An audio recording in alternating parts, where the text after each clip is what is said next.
Anybody can go broke. It doesn't matter how much money you make. Anybody can go broke. Well, hello everybody, and welcome back. I'm home, see? I made it home from Arkansas. My 7-hour drive that turned into 10. It was very fun. It's kind of interesting. A lot of alone time.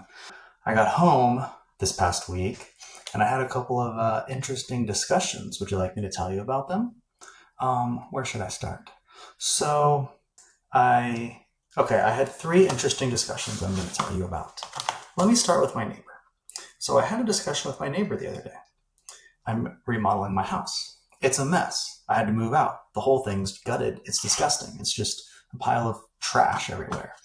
And my neighbor texted me, and she was like, hey, my house, she owns the 2 houses on either side of me. I don't know how it worked out like that, but that's just what it was. I live in the middle of her 2 houses. And she hits me up. She's like, hey, been getting a lot of bugs in my house lately. And my dad got some bug bites and he's got to go get them checked out. Would you mind, next time your guy's over there or whatever? Because just so you guys are clear, I'm not building my house myself. But you can do that, but I'm not. Next time your guys are over there, would you have them, check out the bug situation? Maybe get some pest control going. I had a guy come over here, she says. I had a guy come over here and he said that the construction's disturbing the environment. And so that's what's going on. Now, I'm going to say some things to this, because this is not what I told her. See, I'm kind of a fake. Like, I'm a little bit of a sellout because I didn't tell her what I really thought. But I'm going to tell you guys what I really think about this, which is no, that wasn't me. It just wasn't. Like, all of my work is inside this house. Yeah, it's a construction job, but the construction's happening inside my house.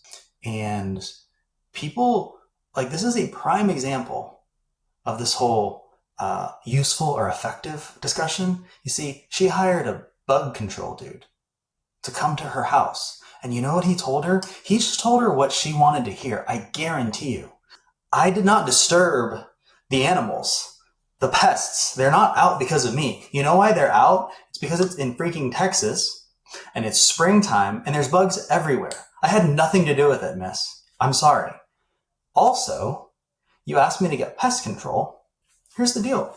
If I get pest control on my construction project, all that's going to happen is they're going to go away from my house, and the only other place they can go is your 2 houses on either side. So you don't really want me to do that. It might make you feel good, but that's not going to solve a problem. So what did I do? I said, okay, yeah, sure, I'll look into it. Which I technically did. Because I thought about it.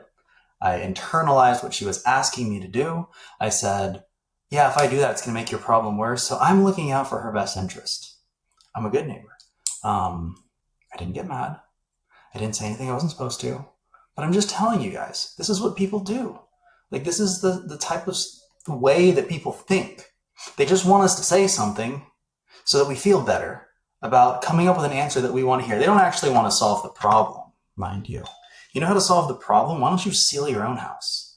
Bugs are getting inside your house, and it's my fault? No, it's not. I don't know how they're getting in your house, but they shouldn't be. Is that my issue? Really?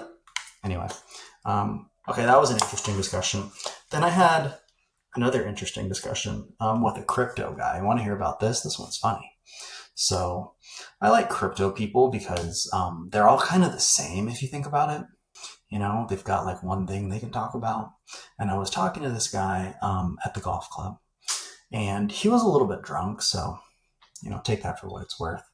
But he was like, oh, what do you do? And like, usually I just kind of avoid the question. I avoid the answer. Like, I try to just make something else up and I don't have to talk about it because I don't really care. Like, I just don't, I don't really want to talk about it. I don't know. Is that weird? Some people are like always on and they're always selling and they're just like irrationally selling you something all the time. And you know what? I don't. People still call me. I don't ask them to, but they do. So my strategy seems to work. Oh, mind you, this is an aside, but in the middle of this, Okay. I don't tell anybody. I don't sell anybody anything. And I don't ever talk to anybody about any of this stuff. And mind you, I started posting all this stuff on YouTube just for fun, just to like kind of see what happened because I thought it was funny. The other day, I got my very first like in the wild. Oh, I saw your thing on YouTube. What the hell is that? So it's real. I randomly showed up on the algorithm. So apparently it works. You know how else you can tell? I feel like people have a fear of putting something out into the public, or trying to sell something because they feel like they won't be able to. Um, try to sell your product or your service or do whatever, tell other people what you want to do. I mean, I understand that fear. It's very difficult to get over at first, but you know how I can tell that like the market is efficient, the world is efficient, people want stuff. So if you can post literally anything on Facebook Marketplace and it'll sell. I don't know how I got to this, but I'm just telling you. You can like test your social theories. You can post literally anything on Facebook Marketplace. Hey, come rent my pickleball court for an hour and see what happens. Like people will just actually do it. It's crazy. And so the point is, Facebook Marketplace has a bunch of people looking at it. YouTube clearly has a bunch of people looking at it. And at some point, if you just do something for long enough, it'll get to like the rest of the world, which apparently I did because I made it to somebody else's YouTube algorithm that I didn't even ask for. Where's I going with this? My Bitcoin guy. Oh, my crypto guy. Okay. So I was talking to this guy about crypto. Well, I wasn't talking to him about crypto. It's more like he was talking to me about crypto. And then he was like, what do you do? And I was like, I'm all in on manage money. He's like, oh, and then he's like asking me to tell him about it and stuff. So I did kind of. He's like, what do you invest in? I was like, I don't know. I just invest in like stocks and stuff. He's like, stocks, like the S&P 500? And I was like, yeah. It's like, so what do you get? Like 10%? I was like a weird way to ask that question, but I guess if the market's up 10%, I guess I'll be up 10%, which by the way, you're not supposed to say. That's very illegal. But it was the weekend, so it didn't count. And he was like, oh, that's like low. I was like, what? It's like, yeah, like that's like way too conservative. Like I wouldn't do that. I was like, okay, but I wasn't even trying to tell you to do that. You just asked what I did, and then I just kind of negatively consented to your ideas about what I did. And he was like, yeah, no, like that would be like a bad year if I got 10%. And then, mind you, he went on to tell me about how he'd round trip some crypto coin or something. Put 100 grand in, turned it to 2 million, and then it came all the way back. And I was just sitting there thinking like the whole time, like, so you're telling me that you had 100,000, you turned it to 2 million, and then now it's 100,000 again. Again, this is just what he's saying, so it's hearsay. So I don't believe anything he's telling me at all, but this is what he said. And he was saying that my investment strategy, because stocks are too conservative and 10% is not good enough. But he just told me that he got wiped out like 95%. Did you catch that? That's what he did. He had $2 million, and then it got turned into like 100 grand. Do people like listen to themselves when they talk? Maybe I should listen to myself. It probably sounds stupid right now. This is just like, see, crypto people, they're all just like very one-track minded. No, I'm sounding like one of them because I'm generalizing. They're not all like this. Okay, a lot of them are like this. And they're very one-track minded. And they kind of like think that everybody in the world asks the questions that they're always thinking about, if that makes sense. He was like, do your clients ask about Bitcoin? I was like, honestly, not really. Because they don't. Like, I would say that less than 5% of my clients ever have asked about Bitcoin. And most of the people who have asked about it have been like, I don't want to touch that. And I'm like, okay, great. He's like, you should be offering your clients Bitcoin. You should be buying Bitcoin for everybody. And mind you, I'm not even like a hater. In fact, I own Bitcoin. Wow, would you believe that? I literally do. Like literally. He was like, yeah, you're like losing out because you're not giving your clients Bitcoin, and you're too conservative, and just like all this stuff. And it's like, they don't think about it. Like, why would I put a thought into somebody's brain that they're not thinking about, that they don't want, they're not asking for? That you clearly don't even understand the risk profile of, because you said that my 10% is too conservative and you just lost 95%. Like, it just doesn't make any sense. They think that everybody thinks the same way that they do, and that their solution is like the square peg to fit in all round holes. And I just kind of cracked up because I didn't actually A, want to be in this conversation, but B, like, really, I just didn't ask any questions. Like, I don't know. I don't know what to tell you about Bitcoin. 10% is too conservative. Stocks, the S&P 500's up like 15% in the last 6 weeks. Is that good or is that bad? I don't know. That was a funny conversation. I think that when you like try and interpose your worldview on other people, okay? Here's my extrapolation of this. When you try to interpose your worldview on other people and your square peg and round hole type thing, it kind of just shows other people, for a lack of a better term, how dumb you are. Because you are like so, it's not even like narrow-minded, because narrow-minded would impose, like, I believe that if you're narrow-minded, you can see everything, or you just have a baseline understanding of all the solutions that exist, and you choose to like see one thing. Like politicians. Like, politicians aren't dumb in general. They got to the place that they are at for a reason. And the politicians, more than anybody, know the opposing side's arguments. In some ways, they know it better than the opposing side. And they choose to like rehash their own arguments or their own solutions, despite the fact that they know the other side. So you might be able to call them, like, maybe I'm stretching here, but I would call that like a narrow-minded view of the world. Or maybe it's like the most broad way to view the world. I don't know. You get what I'm saying. Doesn't matter. When you are like a Bitcoin person, and you just like refuse to like listen to anything else, and why don't your clients own Bitcoin? Because it's way better than 10% or whatever. Well, maybe it has been, but is it going to be? Why is it? I don't know. Maybe I should go read the Bitcoin Standard. I probably should. Like, I'm not like, I'm stupid. You're right. I'm like literally stupid. I have no idea what I'm talking about. I don't know how to run a business. I don't know how to make money. This guy was also in the same breath talking about how he had to make these 3 house payments, and he was worried because he, lost $100 on the golf course that day, and he had $30,000 in mortgage payments the next month. But like, what is my life? Like, you shouldn't be worried about $100 if you got $30,000 in mortgage payments. Somebody's gonna listen to this. I'm gonna get okay. Oh, my other conversation, my third weird conversation, my third funny conversation. There's more of a thought, but I don't understand the point of ordering online before you get to like the place. If you just have to wait, and then like you have to do the same process as everybody else who just ordered when you got there. Is that a fair thought? Like, I've been doing this at Chipotle a lot lately because I'm pretty, I don't know, set in my ways, or dumb, whichever one it is. But like, I just like to do the same thing. So I've had Chipotle like 5 times this week. My wife's out of town, and it's only Wednesday. Whenever I go to Chipotle, I just order on my phone.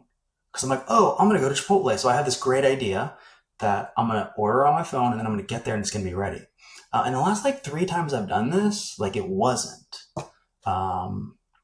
And I don't really know why I ordered on my phone. So now I feel stupid.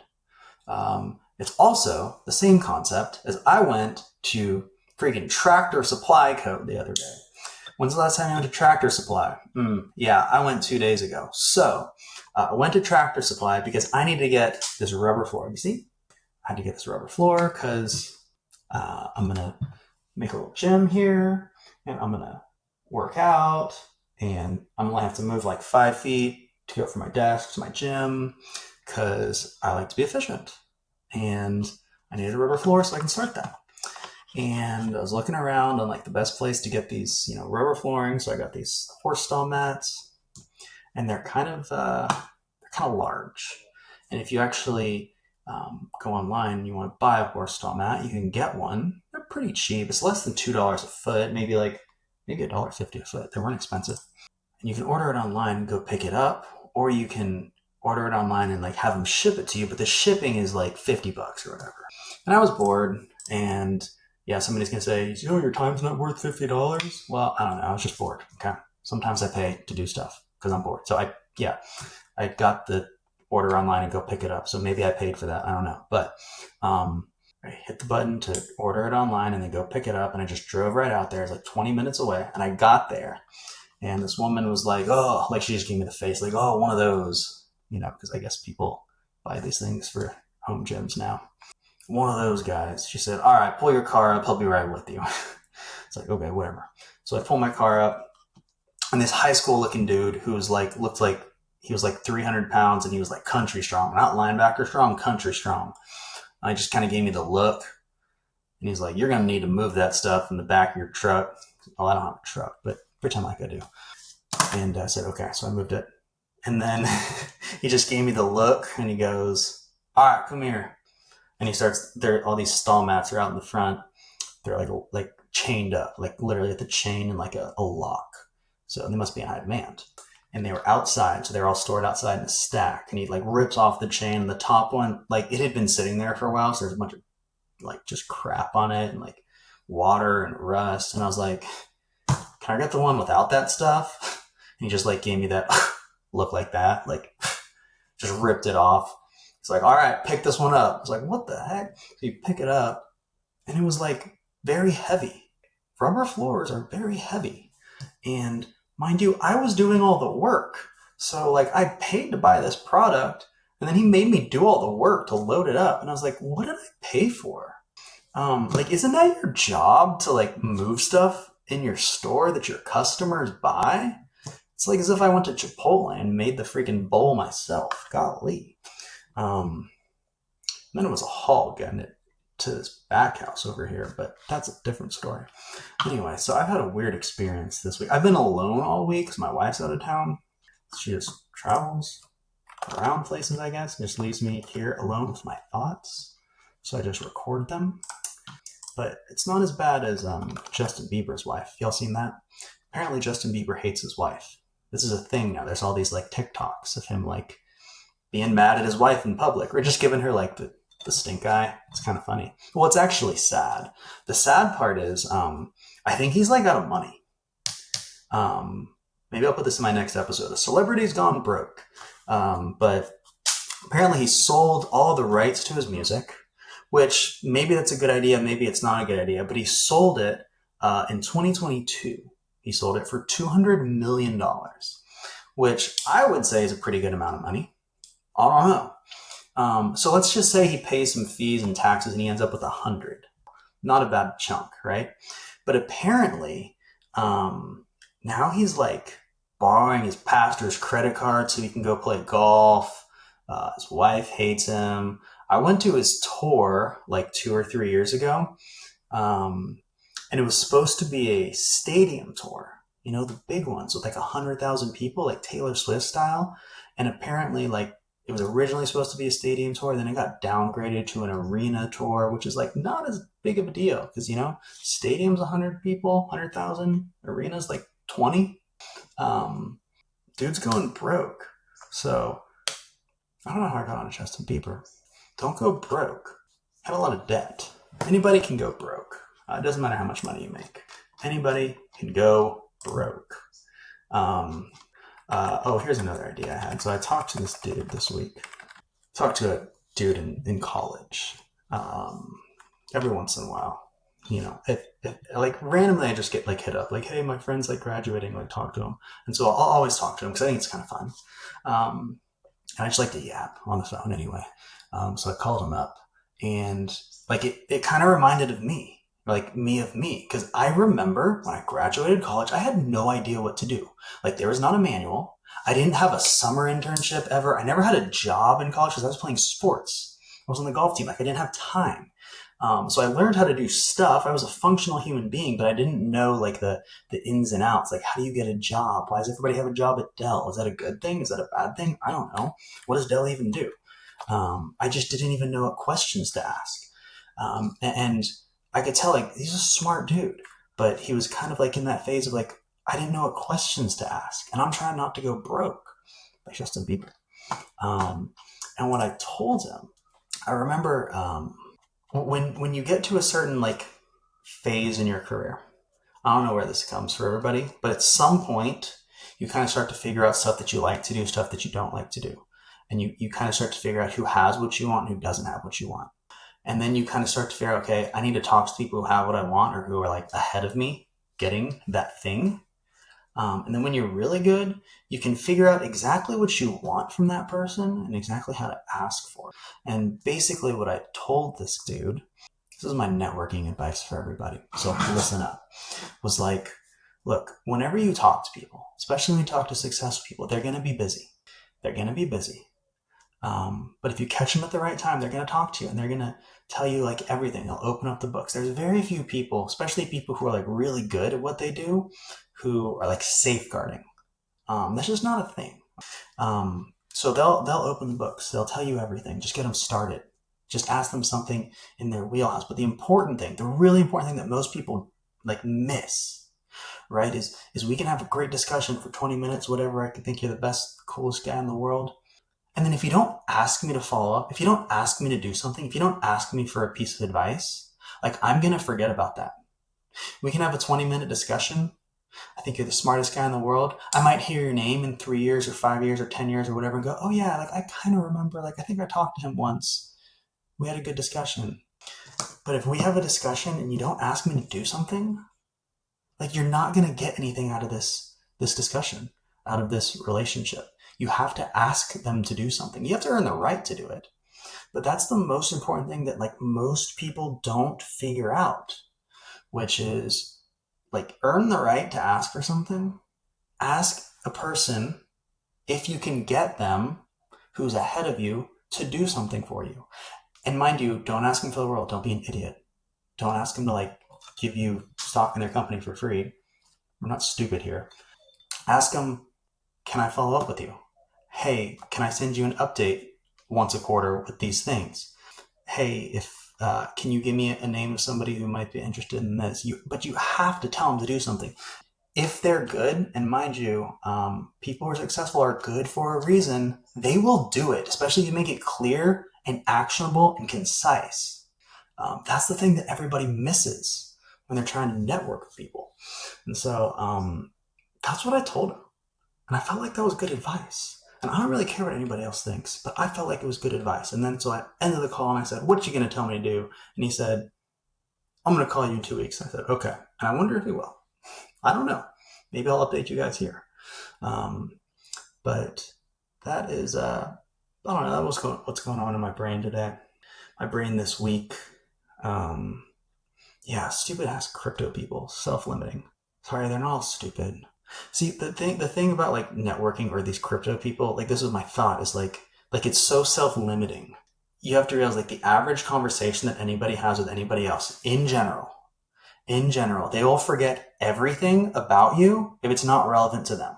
So like if you're a crypto person, I'll talk about crypto, they're not going to remember anything you talk about. If you're talking to a business person and you don't remember anything about their business, you don't bring up anything about their business, they're going to forget everything about you. Because all they're going to be doing is just reciting all this stuff about their business like off the top of their head because they're just unconsciously competent about talking about themselves, which everybody is, by the way.